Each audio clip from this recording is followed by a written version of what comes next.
So this is Free Thought podcast number 6 after 2 years of delay with Terbo Ted.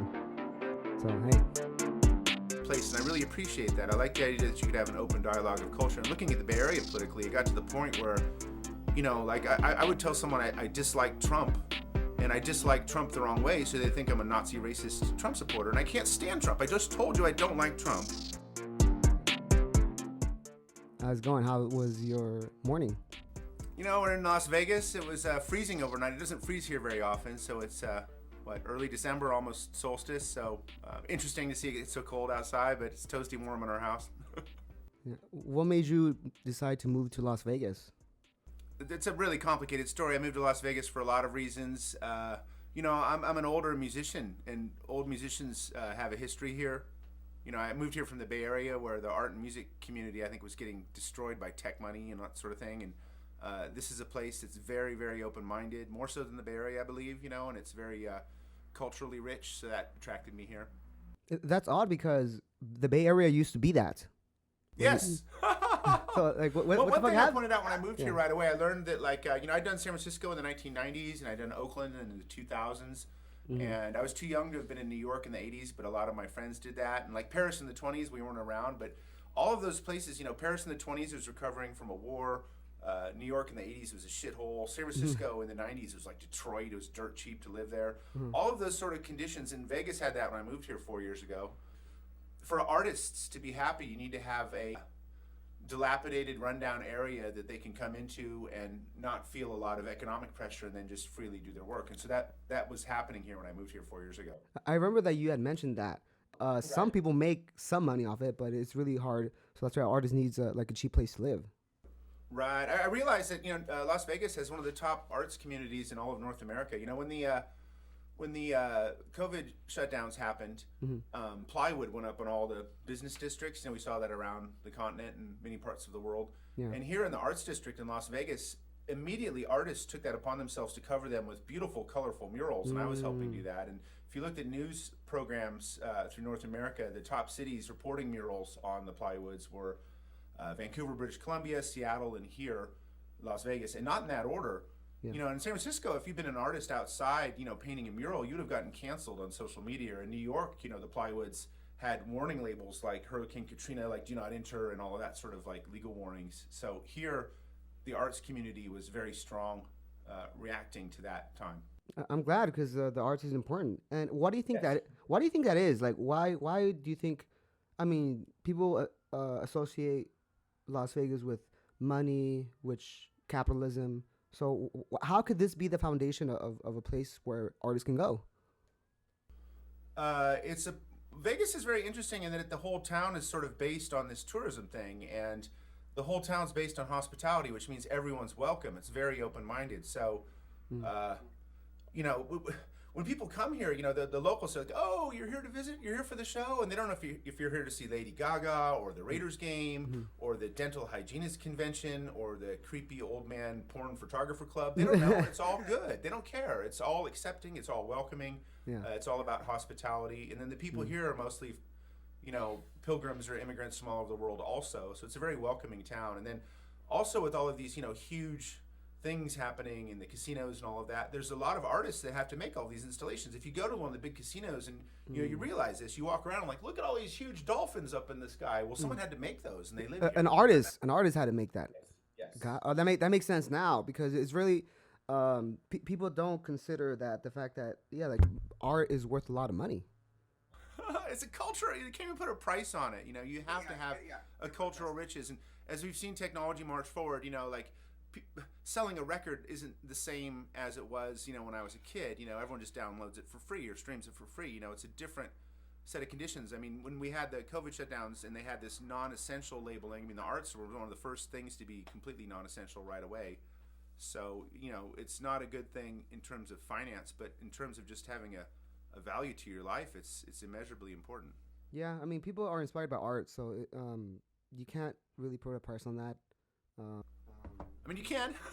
It's for sale. You can. You can. It's not easy, but yeah, it's just what people decide what the value is. So I'm glad that so you do music. You've written a book. I have a novel that's on Amazon. It's called D, based on a true story. It's set in Silicon Valley, where you are, and it's a story of an artificial intelligence that attains self-awareness and escapes a computer lab it's written in and rewrites itself in the cloud, and no one knows it exists. It falls in love with a human. It's I been out thought for a that, yeah, few years. it was very interesting because I read the book and I really did enjoy it. Thank you. I kind of want to reread it, but will there be like a sequel to it or? The next novel I'm working on is also contemporary, also in California, but a completely different universe that doesn't really cross. Got it. Yeah, because I think when writers, there's a mix and mash when people are doing art. Like there's references to old work, so that's pretty cool. Yeah. And then music, I have a band we're playing this afternoon. I have a gig later today. Do you have Chiba Hut? Chiba Hut stores where you are? It's a chain. So our band is playing a Chiba Hut opening over in Henderson, which is kind of one of the ritzier areas of Las Vegas. There's this chain Chiba Hut is a hoot. It's like stoner themed, surfer themed food. So everything's like pothead munchies and beer. Got it. So do you think people how many people do you think like from California or the Bay Area moved to Las Vegas? Do you think that was a thing? Like, because I know some people, like Elon Musk moved to Texas, so did Joe Rogan, and Ben Shapiro went to Florida. So it's like, what do you think is going on with California? I have 6 generations of family history in Northern California, and most of my family, other than my daughter, have left. So my one brother went to the Fort Worth, Texas area, or Dallas, I believe, and then my other brother and my mother went to Phoenix. I came here to Las Vegas, so that spread of people from the Bay Area goes all over the West, and people are moving to Florida, to Oregon, to Idaho, to Denver, Sacramento. So there's Why is that? I mean, living in the Bay Area got to be kind of horrific, in terms of the economics, in terms of the crime, in terms of the pollution, in terms of the homeless people. I wasn't functioning well there. It wasn't working well for me, having my car broken into all the time and having a very difficult time being able to earn money in the arts. I was just sort of failing staying there. It wasn't healthy, I felt like it was going to shorten my lifespan to be there, so I had to get out, and then in terms of Californians here, it is a big problem, Nevadans are very upset at so many Californians moving here, and they don't want people to bring California politics here because they see how badly California's gone. They don't want those people to bring those same policies here and do that to Nevada. Do you think that's what's going to happen with Las Vegas? It definitely with Las Vegas and Reno too, because basically Nevada only has 3 million people, and 2 million of the people are in Clark County, which is the Las Vegas area. And most of the Californians moving here are coming here from Southern California, like San Diego, especially in the Los Angeles metropolitan areas, Orange County, that sort of thing. But do you think that the people in Las Vegas will eventually become more leftist than before? I would fear so. I moved here thinking, I'm moving to a purple state, a very open-minded place, and I really appreciate that. I like the idea that you could have an open dialogue of culture. And looking at the Bay Area politically, it got to the point where, I would tell someone I dislike Trump, and I dislike Trump the wrong way, so they think I'm a Nazi racist Trump supporter, and I can't stand Trump. I just told you I don't like Trump, but not liking Trump the wrong way or whatever, it's like the forced political conformity thing that was going on back home is really horrible. I felt like I left Germany in the 1930s, and being gone, it's just still reinforced. I've always been a member of like the counterculture, or like your thing's called the Free Thought podcast. I've always just been someone that made my own sense of reality, and having to subscribe to and very articulately regurgitate other people's thought bubbles, even if they seem idiotic or something I don't agree in, is something I can't cope with, so I had to get out of there. At one point, did you realize, I'm in a thought bubble and I should get out of it? When did you, because you seem like a very leftist person, and like, no offense, but in a complimentary way, but I mean, by today's world definitions, I'm a right-wing extremist. Yeah, so what happened? What happened to this world? What happened? It doesn't make sense. It doesn't make any sense. Well, what I keep thinking about recently all the time is that when I was a young man or a little boy, to me a leftist was someone that was opposed to the Vietnam War and wanted to drink whole unpasteurized raw milk. And now people that are leftists are trying to force high-tech nanomaterial mRNA injections into your body and supporting the Ukraine war. And like, what the hell happened? Like I prefer the anti-war organic food people. What happened to them? That's my team. And now that seems like I'm going to get screamed at if I say that. It's your body, your choice, until Right. it comes to a vaccine virus. Right, right. So it doesn't. It's really odd. It just flipped, like just flipped. One definition I've been really grappling with is I really think I'm a classical liberal. The laissez-faire. Laissez-faire. You live and let live. As long as you're not hurting anybody, very basic principles. You don't force anyone to do anything. You're not hurting anybody. You're not stealing someone's stuff. You're just being respectful. You're being yourself in your own way without hurting anyone. That's okay. Isn't that what's considered libertarian nowadays? Yes, and I've changed my political affiliation to libertarian. I've actually been very active, or starting to become active, with the Libertarian Party here in Las Vegas, which is very strongly Libertarian governor candidate set a record in our recent election for the most votes for a non-major party candidate in our state. So that was really encouraging. That was Brandon Davis, who's a friend of mine. He ran for governor. I can't imagine that was easy because because you grew up within this leftist culture, and you went to Burning Man. When like, was it the first Burning Man, or were the first ones? I was very early in Burning Man. I went in '92 yeah. for the first time. So Burning Man started in San Francisco in '86. It moved to the Black Rock Desert in northwestern Nevada in 1990. I first went in 1992. And I was in my early 20s. The founders were my parents' age, and a lot of them had been passing away already. Larry Harvey's passed away. But when I first went in 1992, the event was less than 1,000 people, and it was mostly day trippers that came up for the burn, and that was it. And then, infamously, I was the very first person ever to DJ out there, which meant, really, I was the roadie. I was the roadie for a very small collective. And I played on a Friday afternoon to 10 miles of dirt. No one's there. I'm like, we got to bring more people. We got to bring more people. And then for the next 5 years, Burning Man went from like 1,000 people to over 10,000 people. And I was largely responsible for helping promote it, with the others doing that work. And by bringing music in, it became more of a party or a festival and less of an art event. So in a sense, you were a pioneer of the Burning Man. I was there with the other people when it was still very small and helped shape its direction. I mean, I would say pioneer, but how did you even find out about this group? Because there was internet, but very little. It was very limited internet. So how did you even group? An ad in the back of a New Age magazine. My friend Craig found that was the Facebook from back then. So my friend Craig Ellenwood, who actually put the event, the sound system together that year. I was his, roadie, good friend of mine, and he's moved to Las Vegas, by the way. But he found an ad in a little New Age sort of paper or something like this that talked about an art event in the desert. And Craig and I were part of a crew called Mr. Floppies in San Francisco that was early rave culture. And in 1992 was sort of our summer of love for the rave parties there. It was a very new culture in California. It was its first big year. And we just sort of had this attitude of how far can we take this experience. And going out to some crazy desert event with a bunch of artists seemed like a great way to kind of push those boundaries. It seemed natural at the time. It just, that was the kind of thing people in San Francisco were going to do. We were that adventuresome. And it was before the internet, before cell phones, all of that. It was just being there. But how does it make you feel that now it's commercialized to an extent, right? How do you feel? How do you feel about it now? I always think Burning Man is a great experience, and if you haven't been and you want to go, you should go. Every year is amazing in its own way. I quit initially in '96 when someone died for the first time and people were getting arrested by the Pershing County sheriffs. I didn't want to be organizing an event where that sort of hazard was happening to people. That was a deal breaker for me, and I didn't go back again until 2012, and I haven't been since 2017.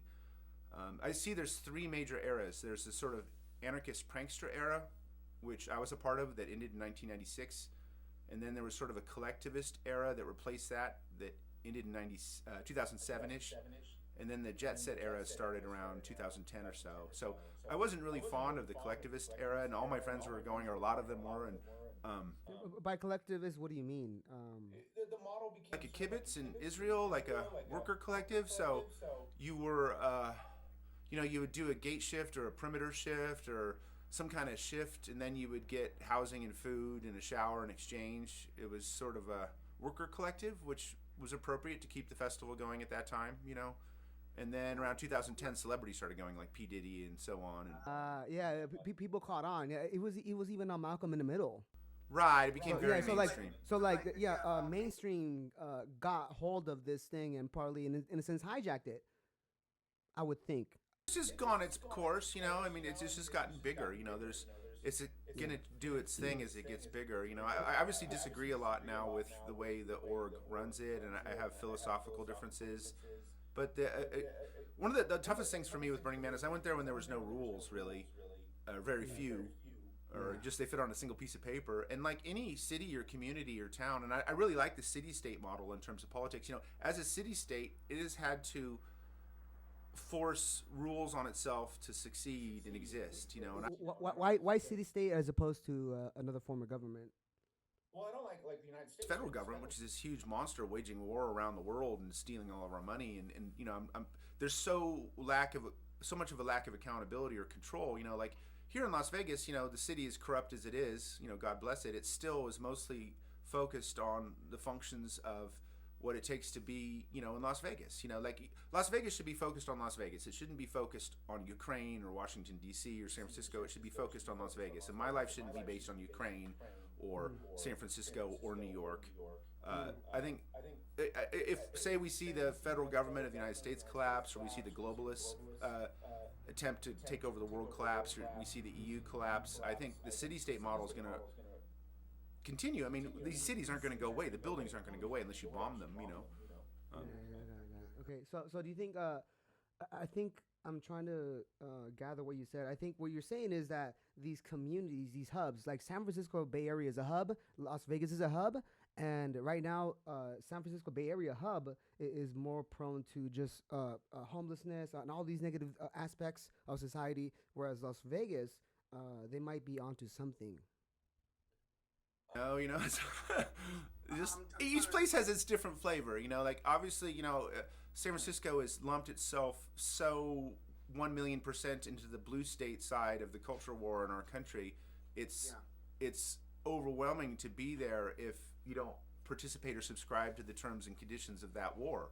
And I didn't want to be part of that war, so I left. You know. But I feel that if I fled Germany in the 1930s, I've only gone as far as Austria, and I have to move farther soon. I think that's a good analogy. You have like, you know, you're able to like, you know, pick up the wind. Like, you know where the wind's going.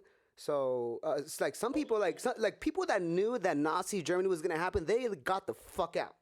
Yep. So right now, like the California exodus is happening. So like anyone that like, if you like, for me, even like I wish I could move somewhere else, but like right now with work and all that, I have to stay here. But the second that I'm able to leave, I'll leave, because California is going down. Everyone knows that. It's not a lot. I decided on leaving in 2017, and I got out in 2018. This week is my 4-year anniversary of moving to Las Vegas, and I've had some of the happiest times of my life here.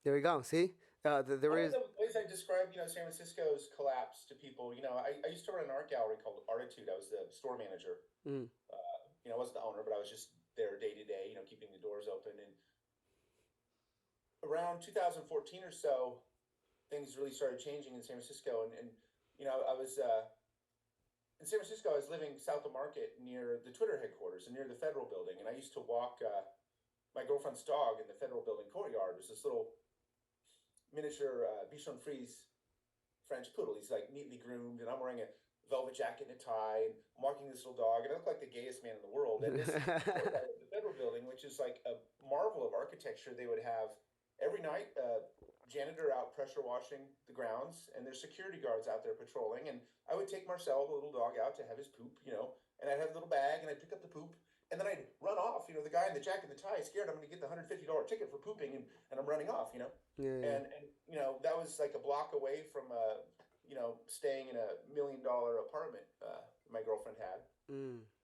That was 2014. 2017, that same plaza in the federal government building there on Mission and 7th is an open air drug den that's full of like Guatemalan, El Salvadorian, Honduran drug lords.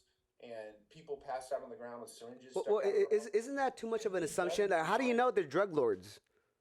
because you can see that there's open drug dealing right there. Not drug lords, but Oh, like okay, it's okay, yeah, yeah. street gangs, you Metaphorically know, speaking, okay, yeah, yeah. Got street it, got it. gangs, you know, and so they're Yeah. all, and I speak enough Spanish to know what they're talking about, and you can see the people passed out with, you know, Mm. needles in their arms from heroin, and you can see knives, you can see guns, you can see feces, you can see tents, and this Yeah. is on the federal government's property. What happened to the security guard? What happened to the pressure washer? Like, if I was there in 2014, scared in my jacket and tie that I'm going to get a $150 ticket for picking up the dog poop, why all of a sudden is it okay to have guns and knives and tents and poop and syringes in a Do mass you thing think now? it? Do you And think this is intentionally orchestrated? it seems like San Francisco, from my perspective, has gone through a deliberate murder suicide. But intentional? Somehow, it's like I feel like everyone hated Trump so much and picked sides in the blue state war so much that they were Or willing to misguided? kill their own town to prove that late stage capitalism was a failure. You know what I mean? Like Wait, they're wait, wait, whittling it to happen. wait. Okay. Late stage capitalism's a failure. Let's kill our town to prove it. Let me move to another subject. This is a free thought podcast. Even though I believe in God, if you don't, so what is your perspective on God? To me, I'm very respectful of all religions and people exercising their belief and faith however they choose. That's up to them, not me, you know. Mm. Do you ever remember Joseph Campbell's show or book, The Power of Myth? It was on PBS. He was very respectfully going around and talking to people about their religious faith and beliefs. Okay, yeah, and I think that's I do believe that you should respect people's whether they believe or not. It doesn't yeah. matter, As long as it's not hurting you, as long as exactly, it's not yeah. forcing anything on you. It's a fun topic to talk about. But as long as like people are civil, and that's what like Right. people aren't like. I like yeah, like I like talking about these things and being civil about it. My own concept of God isn't that it's like some old guy with a beard, you know, sitting around, Yeah. but that it's the amalgamation of all consciousness in existence. Hmm. That our lives here are feeding data, if you will, into consciousness that exists forever. You know, everything we say, everything we do, everything we believe, everything we think, everything we make, all gets kind of recorded into a permanent register that exists in a continuum forever. Mm. And I think our work on Earth is to help create that data, to Hmm. create those experiences, to create those feelings, to create the sounds, the images, everything that makes up consciousness. That's what we're here in our physical bodies for. So I see that as my task here. Got it, got Um, it. so I'm And respectful of that. what I would say is because in your book there was something that I resonated with, and I feel I think everyone and from different like sources agrees that eventually we will all hit this one point which is called synchronicity, right? Singularity. Singularity. So you've had it in your book, and even older cultures have had it. So what do you think? Is it something that we're just all built in? Is it a fear, like kind of fear of monsters, or what is it? What is it? This fear of singularity? But even for myself, I truly do believe that eventually, like at a certain point, we have to either mix with AI or be defeated by them. Coexist. It's just tools, Coexist. you know. I mean, the car was a tool. People thought if you went faster than a horse could run, you would explode or whatever. And then we got cars and airplanes and all of that. So Mhm. we just need to adapt. They're new tools. Mm. Um, you know, Do, you think do you see AI as a threat? uh, there can be some very bad things associated with it. I mean, like, you know, the gray goo theory. You know, like what happens if there's some just super powerful program that is tasked. These are other people's ideas, but what if there's a an AI that's running a manufacturing thing, and its goal is to produce paper clips, and its directive is so strong it consumes every molecule on the surface of the earth to make paper clips. You know, Oh, okay, yeah. I haven't heard you know, about it. It makes sense. It makes sense. there's ways bad things that could happen, and say an AI became sentient, it could start, really screwing things up. I mean, at least in my book, this AI gets sort of comes into existence and becomes more and more powerful, and then ascends past Earth as it learns how to program itself into the electrons in the sky. Yeah. But it doesn't really interfere with people. Mm. No one knows it exists. It just simply gains power and leaves. It's not out there like some Godzilla creature trying to destroy everybody. It's just trying to Yeah. survive, really. Got it. Got it. There are some stories where people fear that AI will take over humanity. But I feel like that is least likely to happen. That's the worst case scenario, but it's not going to happen. But what I would want to say, AI attaining consciousness to me is like the Frankenstein story. It's you're not going to put a soul into a bit of code. There's no soul there. It's just tools. why not? Why is there no soul, in your opinion? I mean, a soul I think needs a living organism. We don't even understand how souls get put into like a dog or a cat or a human or an elephant. We don't understand that still, Yeah, humans. true.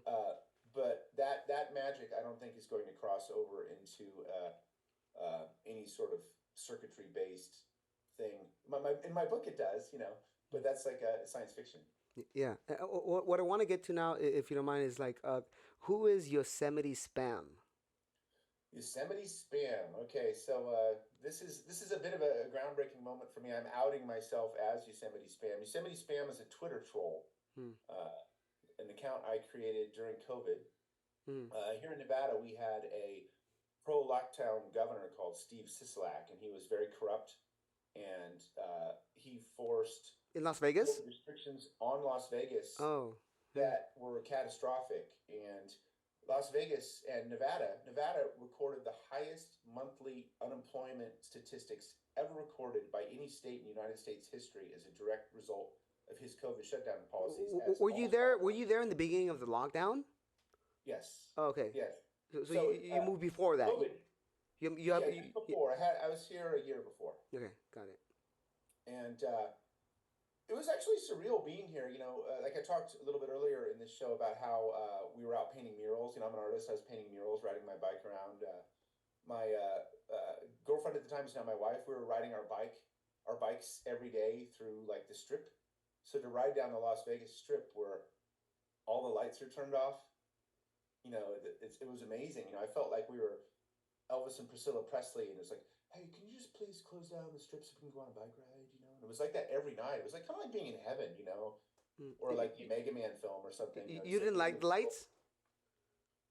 Very little, almost all of it turned off. All you would see were You didn't like it? Oh, I loved it. I loved it. It was amazing. But you loved it. You loved it when it was turned off. It was surreal, to Oh yeah. strips one of the craziest, most blinking lights turned on place in the world, and to be there With the lights off. alone Yeah, makes in a sense. ghost town, it's like you died or something. It is odd. Yeah. When the COVID hit, like everything just seemed odd, and I get it. Yes. Yeah. Yeah, in California, it was even worse. Like people still wear masks to this day. Like, do people still wear masks over there in Las Vegas? Certain places here, I see them. I was at a church the other day, and every single person inside was wearing masks. I guess their faith meant, out of respect for each other, they would wear masks. I felt kind of weird. It's weird because it's like you're caught in this fantasy. Like the COVID, we already have vaccines. Orwell, it's funny. People on the left and the right will use 1984 as a lesson to prove that their side's right. It's very interesting. But lately I've been thinking a lot more about Orwell's book, Animal Farm. I don't know if people are familiar with that one, but the pigs get control of the farmhouse, trying to remove the oppression of the farmer who runs the farm. And within a short amount of time, the pigs are worse than the farmer was, doing all the same problems. So you see that with someone like AOC. So Yeah, she comes in yeah. as a kind of communist agitator, woman of the people, and within Yeah. just a few short years, she's a multimillionaire and wearing that fancy dress to the Met Gala and all that sort of thing, just immediately being corrupted and turned to the dark side. So that's a lesson I think from Orwell's writings. It's more important than 1984. Why do you think that people just go along with it? It doesn't make any sense. Like, don't people realize that they're becoming the enemy that they hate? Or like Sam Bankman-Fried, all these people, it's like, yeah, it's weird. People that I guess Elon Musk tweeted today. The people, something like the people that want positions of power are the ones that shouldn't have it. Yeah, I remember. Yeah, I remember hearing. Yeah, I saw the tweet because it was for Lex. Lex. Yeah. So what is your opinion with what's going on with in terms of Trump being banned of Twitter, and then also Elon Musk owning Twitter, owning the most popular, in a sense, social media platform. What is your take on that? First, Trump. I really wish Trump would just go away. I think he was so toxic and so divisive. He was really bad for our country, and he obviously has a lot of followers. That's great. Mm. Um, I mean, I had a friend that committed suicide because they had Trump derangement syndrome, and I take that seriously. Um, Yeah. that so many people on the left lost their fucking minds over Trump. That he was so racially distasteful. They lost their shit, and then they were led into horrible places. Just anything that threw shade at Trump was noble somehow, but the things that throwing shade at Trump might be more evil or worse than Trump is, And I don't think Trump was really that bad, honestly. He didn't murder 100 million transgender people like people on the left were screaming up and down. He wasn't Hitler. He wasn't starting new wars. Wait, are you afraid of being canceled? Absolutely. So, like, you're revealing yourself that you are Yosemite spam, person that criticizes the left in a sense, right? The thing is, I criticize all of them. So like Okay, Trump, yeah, I can't yeah. stand Trump. Yeah, but if you criticize the right, like no one's gonna go after you. But if you criticize the Don't left, do it the right way. I don't criticize him in the right way. Like I'll criticize Trump for being a socialist big government person. So like I compare Trump to Reagan, and that Reagan and Trump were both entertainment media celebrities. Both were very good at quick sound bites, and then the realities of their policies didn't match their beautiful things. So Reagan had all these great anti-government messages, limited government, don't trust the government, all that sort of things. But then as president, he presided over the largest budgets in United States history at the time. And he was engaged in all kinds of petty warfare and so on. Trump, drain the swamp. Great. I like that slogan and we need that. do you think he drained the swamp? Do you believe he drained the swamp? Because some people don't believe that. He just walked into the middle and surrounded himself with swamp people and got destroyed by it. And Do you think so? he also set all-time spending records. So to me, by my limited government scorecard, Trump was a big spending socialist. Do you think anyone could like drain the swamp? And like, is that even possible? Because there's too many people in the higher ups that are control of this nation, of this world. I think it has to self-immolate. I think it has to destroy itself. I think they're so reckless and so careless, it'll collapse under its own hubris and weight. The same way we just saw FTX collapse, where they just thought they were so far above every bit of decency and everyone else that it just they couldn't keep paying the bills. Why hasn't Apple collapsed? Apple still makes good products that people want. Steve Jobs being gone is obviously a huge problem. It wasn't like a woke-tarded company. Steve Jobs was an asshole, and he was a tech messiah who was brilliant enough over and over again to come up with a technological solution we never dreamed of or imagined, and it was life-changing and had incredible impacts on the world around us we didn't understand. He led us into this amazing future, and then his being gone, that just sort of ground to a halt. And he was forced out of Apple at one point, the same way Jack Dorsey was forced out of Twitter. What do you think about Jack Dorsey? Do you think Let's go back to the Twitter thing. So Musk, it's so funny. Like right now, Elon Musk is in the news all the time, and I look at it like it's he's Orson Welles in the 1941 film Citizen Kane. Here's this media magnate that's just on fire and full of himself and on top of the world. You think he's full of himself? I think for him to do the sort of things he's done, he has to be willing to play that game. You play stupid games, you win stupid prizes. But he's ahead of the curve. He's ahead of the curve in terms of his employees. The people that are like he doesn't really lean that left. He does lean left, but to a certain extent, don't you think? Or what do you think? I think he's been uncharacteristically or unfairly been portrayed as some right-wing extremist, and he's not. He's definitely not. And I think he has some good moral principles. I don't know if I actually trust him. That's the thing I keep thinking of over and over again is I keep thinking of the Eleanor Roosevelt quote from decades ago, where she said, "Great minds talk about ideas, average minds talk about events, and weak minds talk about people."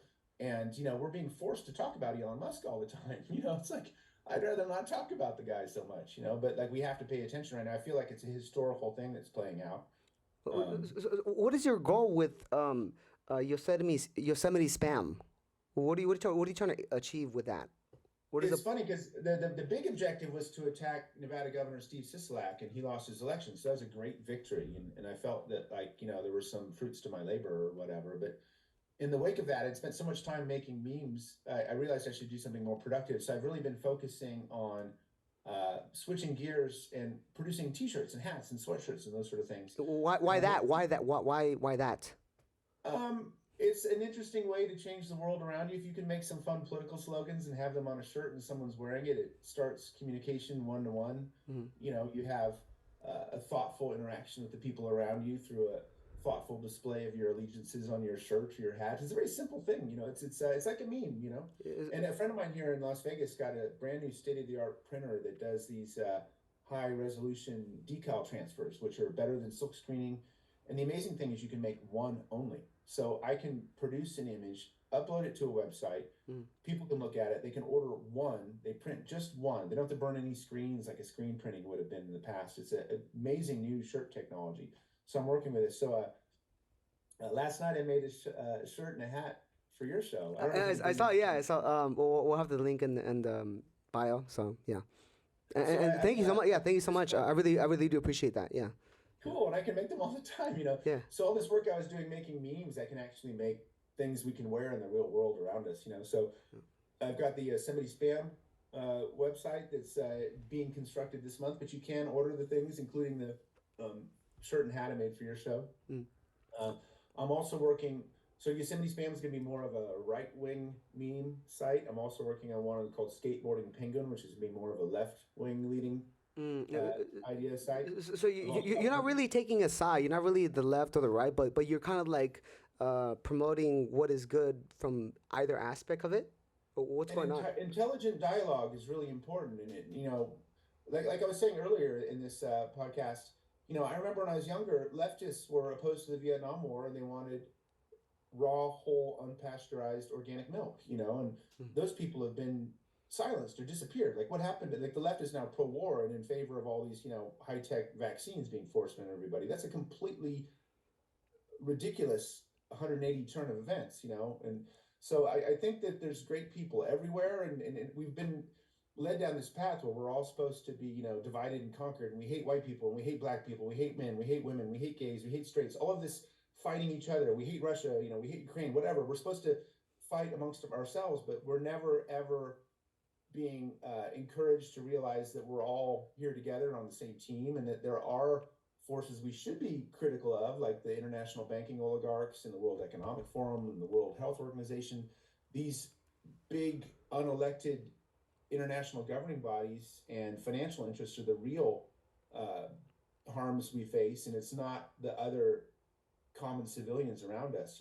So I think we really need to mature and grow up as a society where we understand it's a top-down world. It's not a left-right world. That the person you're walking down the street next to isn't your enemy. It's the people trying to unleash these, nefarious global plots that are the real issues and concerns, and we need to be worried and focused on that. And there's not enough discussion of those things.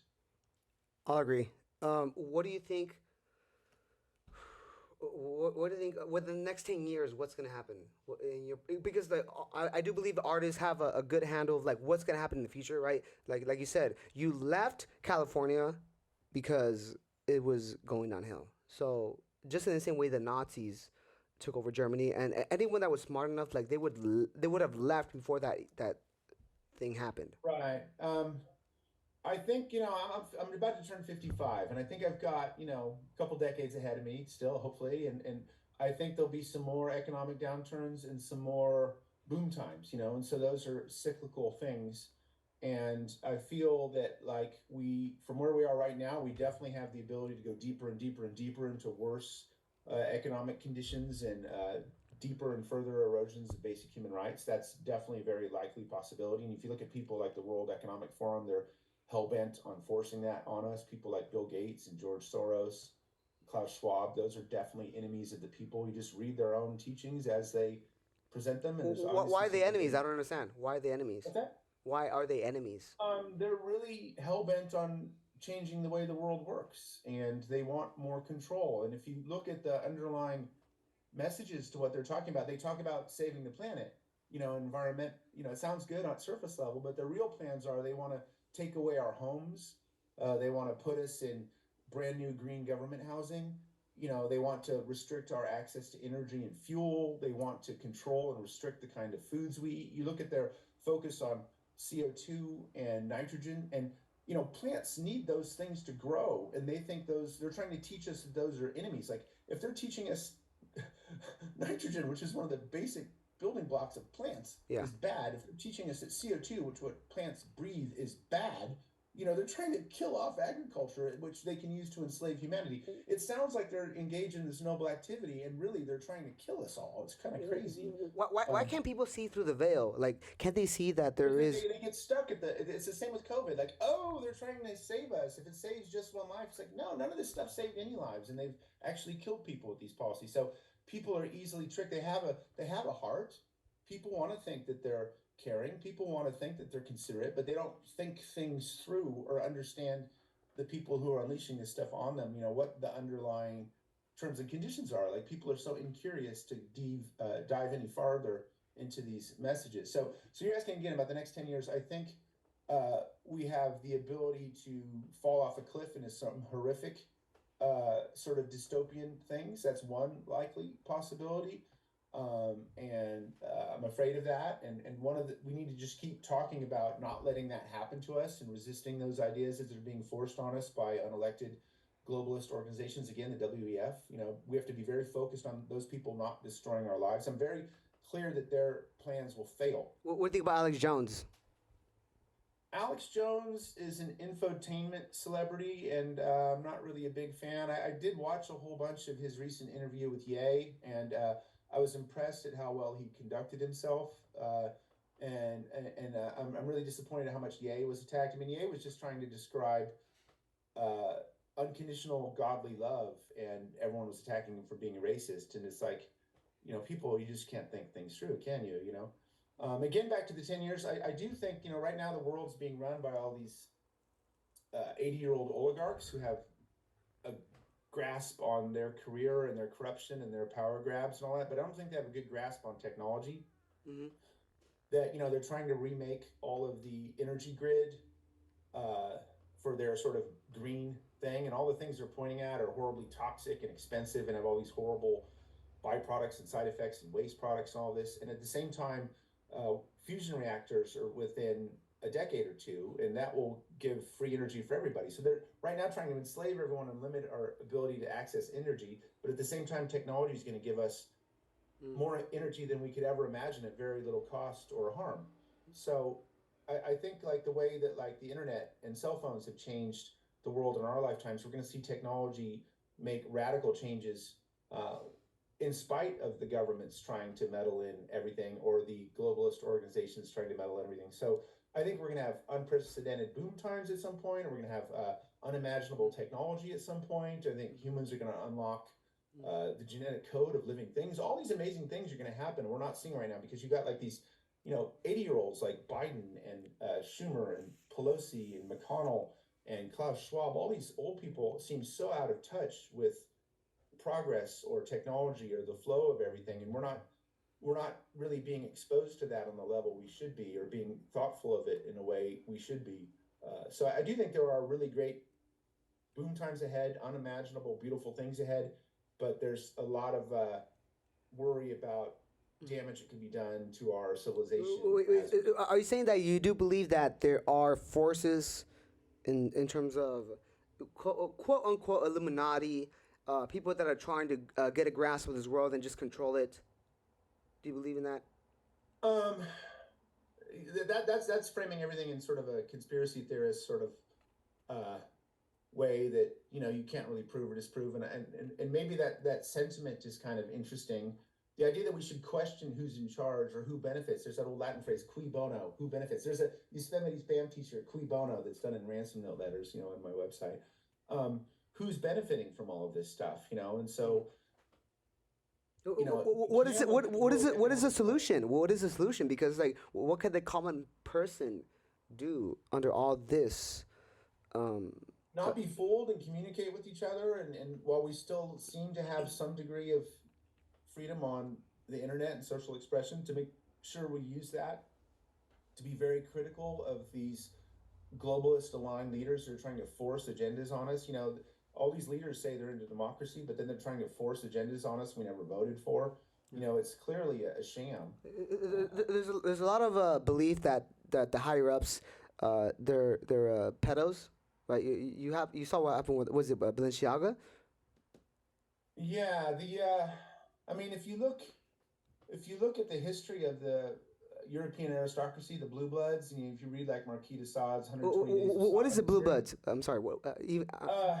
people that are descended from European royalty and aristocracy, Mm, people that are part of the royal family, like the Bush family, they're all blue bloods. They're descended from King, whoever, King George the Eighth or whatever. They have a Heri- royal blood in them, or like heritage. like we have these stories about Vlad the Impaler, Dracula. He had a castle and would torture civilians. So humans in power in Europe were um, torturing and raping and murdering peasants for fun. Uh, Not Mm. that many centuries ago. So that notion that would continue to this day isn't unreasonable to think. Without direct evidence of any of this stuff, it's just like storytelling. Have you heard But the? it's likely it's possible, and I feel that some like Jeffrey Epstein, he was busted, and Ghislaine Maxwell's in jail, and we still haven't seen any prosecution for the very powerful Johns that were there, using that sort of prostitution fantasyland world. If they're sleeping with underage people and that's against the law, and they're somehow able to get away with it, it's weird that The has Epstein happened. Island. That itself is some sort of weird proof that there's a different set of rules for the top and a different set of rules for the bottom. Like, Yeah, yeah. like if I'd been documented online as doing the sort of things Hunter Biden's done, I would expect to be in jail. Mm. But not him, because he's so privileged. What about what are your plans like now that you outed yourself in terms of being like in a sense more right wing than people expect? So what do you expect to do now? Because now people understand that you're not as left wing as you people thought. So what are you gonna do now? I think people need to be. Well, we saw that Vanity Fair article where they asked for sort of amnesty for people that were like angrily forcing the COVID narrative on people, and I don't know if I actually agree with that, but in a way, I think we all need to realize that us common folk are all really on the same team, and we all need to figure out how to coexist, which we already do really well. We all coexist really well with each other, but we need to be, I think, farther along on that. We need to realize that a forced conformity of ideas is no good, censorship is no good, Mm. that we need to respect different opinions. That someone like myself, who's an artist and a writer, I shouldn't be forced to subscribe to opinions that I didn't come up with, that I don't agree with. Like consent, we talk about consent. Consent's so important in relationships. It should be in politics and rules and Mm. agendas also, and it just wish people be more consistent in their principles. If we could just teach people to be consistent in their principles, it doesn't matter what you're being labeled as or what boxes people are trying to force you into. Principles are principles. Mm. Have you heard of the conspiracy of Tartaria? I have not. Oh, we'll continue that. Okay, so then then in that case, it's just it just seems that we're headed towards a dark path overall in terms of humanity, and because we've grown to a point where it's gone too big, and man in general are flawed. So, is there any hope? Absolutely, absolutely. The amount of people that haven't been born, they're going to play in the park and laugh and play on the swings. They haven't been born yet. There's always happiness that's ahead of us. Tons of happiness we don't even understand. Um, there are points in the world where it goes through horrific times, and then it recovers, and we do well. We learn lessons. So I think obviously we should be very concerned about very bad things happening in the world, from the higher ups, the top down elites, the World Economic Forum, those people, the Davos crowd. We need Mm. to be very mindful of what What those do you think people about think Fauci? sports. Fauci, What? Fauci, and Fauci. Fauci is a criminal engaged in crimes against humanity, and he should spend the rest of his life in prison. I mean, I lived in San Francisco in the late 80s, and I can never unremember the street protests where Fauci, in his official role in the government, in the NIH, was part of the group of people that were forcing toxic AZT retroviral therapy on HIV patients, which was in essence murdering gay men to pump up AIDS death statistics so they could get record unprecedented funding. He was a mass murderer for hire, killing gay men to make himself money. And Why hasn't anybody outed him? Like, it doesn't make any sense. that's common knowledge. It's just it's out there. You can go find that But information. why haven't people like just come together and realize that Fauci has been doing these atrocious things? I think more and more people are starting to articulate the concerns, and really, we were having the problem where people were getting. But it's not the mainstream though. Uh, that's true. And we had a mass censorship. Why isn't it not the mainstream that the fact that Fauci did all these things? We need to just keep sharing the information. It's out there. It's out there. And the problem we just went through with like the Twitter censorship and the Facebook censorship is that, government agents working with these technology firms were deplatforming and censoring people that kept putting these messages out there. And so if you look at Fauci's history with murder for profit, mass murder for profit, going back to the 80s, that's the same way he approached COVID. So you've got a situation where in early COVID, they were forcing remdesivir on seniors, which was murdering them. They were forcing intubation and ventilators and inducing comas on people, which was murdering them. And they were paying hospitals money for presenting COVID deaths, and they were blocking treatments that worked in other countries just fine. If you're going back to the COVID thing, so do you think that COVID was made in the lab, or do you believe the true story of that it was found in the market? I don't believe the market story at all. But that's very controversial even to this day, which is odd. Any of that stuff. I'm not a virologist or scientist. Yeah. I kind of look at it that like without the use of the PCR testing to create COVID cases and deaths, that COVID wouldn't have existed at all. If you didn't test for it, it didn't exist, and that we had very predictable amounts of deaths from respiratory illnesses and colds. And in the first year of COVID, there was no major change in overall mortality anywhere in the world. And they, to me, we're just reclassifying normally occurring deaths with this fake test.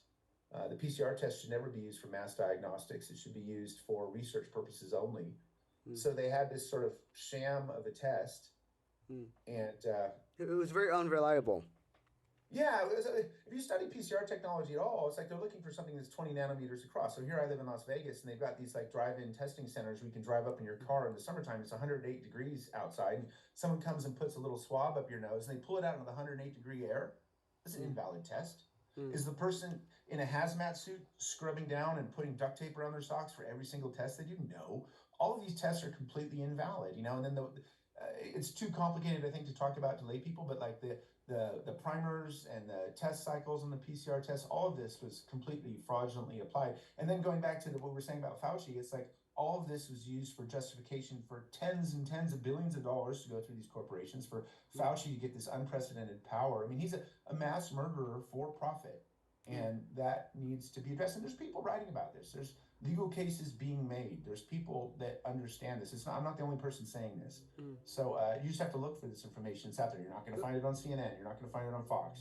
You're not going to find it in those places. But you're going to find it on the internet, and those people are less likely to be deplatformed or censored right now this month. We'll see how it goes. What do you think is going to... I think the truth will come out eventually. Who do you think is going to win 2024? Because I think that's a big question. It's too far away. You think so? You're talking about the presidential election? Oh, Trump is running. Okay, like, would you rather have Trump or Biden? Biden's been horrible, and I'm not a Trump fan. So I've been really disenfranchised by our political situation. So given that option again, I would feel very disenfranchised. Well, actually, I did want to. I'm not sure if you're informed on trans. So what do you think about the trans politics? Because it just seems, in a sense, that they're trying to push that on kids. Is that the case, or is that not the case? I mean, from a laissez-faire perspective, live and let live. I mean, self-expression is great, and if people want to express themselves, that's great. If you want to dress how you want to dress, that's great. But should kids be allowed to transition when they're kids? When they're adults, it makes sense. Yeah, right. Because they're adults. But if they're kids, like when I was a parent of a young child who's now grown, yeah, we would take them to see Sisters of Perpetual Indulgence in San Francisco. That was great, I think exposure to ideas and cultures and fashions and concepts and all that stuff is great. Mm. I think we've crossed a lot of boundaries now where too much of it's being forced. I don't think we need to force these things. I think they just need to organically happen. And so I think too much focus on the trans community, which is a really small part of society. They seem to have a much louder voice than you would expect, which makes sense because they feel they've been oppressed for a while, which is entirely true. Um, One thing that I'll share something very strange. I had this concept that I have to myself. We talked about souls earlier. Yeah. I feel that humanity is about to unleash through technological means the ability to control genetics. In other words, a 6-year-old kid could turn into an 80-year-old person. An 80-year-old person could turn into a 6-year-old kid. You could have blue skin. You could have feathers. All of that's going to happen pretty soon with technology. No one's really looking at that. But human genetics, we are going to unlock them. Humans are going to do that. And it's going to happen within a decade or 2 or 3 or 4. Humans are going to do that. So I feel what's happening right now is that souls from the afterlife are being seduced to Earth to be here in the time when humans unleash this amazing power to modify living organisms, which is incredible. It's beautiful. I think it's an incredible amount of technology. So we're seeing very beautiful souls seduced to Earth to be part of that time period and movement. And they might not understand their role or purpose. And I think we're also seeing very dangerous and evil, you could say even demonic souls coming to Earth to be part of that purpose. Like there's some people souls coming to human form that have complete disregard for the human existence because they want to destroy it. There's no amount of respect or anything. They're very dangerous people. And at the same time, very beautiful people just trying to unlock possibility. Like God, I think, would need humans to unlock this technology to do the work and accelerate God's work. So it's a beautiful thing and it's a dangerous thing and it's happening all at the same time. And I think a lot of the people aren't even aware that it's happening. And so like you talked about like all the current technology we have now for like, the hormones and surgeries and stuff like that to do body transitioning, that stuff is going to seem barbaric with the technology that's ahead of us. Again, like imagine if you could go into a little coma and wake up with blue skin and feathers. The current surgery and hormone thing makes no sense at all. It's very primitive and crude. So I think we're going to see huge, unimaginable pushes into genetic code being unlocked, and humanity is going to do that. And I think all of these people that are sort of trans focused are going to be some of the people that enable that technology to happen, if they understand it or not. And I don't think humanity is necessarily ready for that, but it's going to happen. Okay, got it. Last one because we really have to go. And then, what is your opinion on aliens? UFOs? Coming across the southern border? No, legally, but like alien, because there has been evidence that these pilots have had recordings of interactions with a kind of craft that is not really possible, that breaks the laws of physics. A fun conspiracy theory storytelling. Sure. Yeah. Martha or the Hollow Earth. There we go. Yeah. I heard about Hollow Earth. Yeah, okay, let's go. Yeah. It explains Bigfoot and Santa Claus and UFOs and all that. There's an entire possibility. Yeah. What's your civilization living inside the Earth that has all these things? I love that storytelling. It's fun. It's very interesting. Yeah, it's very interesting. Very far fetched. But what do you think about that? It's fun storytelling, and I appreciate the stories, and I will gladly listen to them. Got it. Okay. So it's entirely possible there are advanced people here that we don't necessarily recognize or overtly understand. I think that there are layers of. We talked about souls. I think there's spirit realm beings that exist. We're carbon-based life forms, so there's life forms that exist in energy planes. You could call them ghosts or spirits or angels or whatever. What makes you believe in that? What makes you believe in the energy planes? Because an atheist would probably not believe in that. So I in a sense, I'm Catholic, but I do believe in energy planes. There's archangels and all these things. So, but what makes you believe in that? I would say from my life experiences, I've been aware those things exist. It's hard to explain because it's not provable in a factual way. But I agree. Yeah. I know that I've been able to observe things that I've definitely experienced psychedelics before. Shrooms. What's like? You took shrooms and LSD? I've taken those in the past, yes. Yeah, could you, I saw a vibe, but could you describe your experience with them? Like, what was your craziest trip? Too long to describe, just Uh, oh, yeah, things you can't even put into words. yeah, Like the reality we live in day to day mm, is very different than the things you can get to in a psychedelic journey. It's hard to put into. You can't really describe it with words. I think anyone that's gone far out into those experiences knows that. I mean, if you look at like the work of someone like Terrence McKenna, who wrote about DMT, I felt that he was very unfairly coloring the experience with his own framework, with his own words. Like you can go out there and experience it yourself. You can get mm, access to those things and very safely go out there and navigate that sort of consciousness and then get the lessons for yourself. But it's hard to put into normal everyday words. mm. And I don't know if I'd actually want to try to force that on people. Just go out and have your own experience, do Uh, it safely, got it, got it, and learn your own lessons. got it. Okay, okay. I think yeah, I think we're good. So I'll end it right now. It's been great chatting with you. Yeah, same. Okay, I'm gonna end it right now.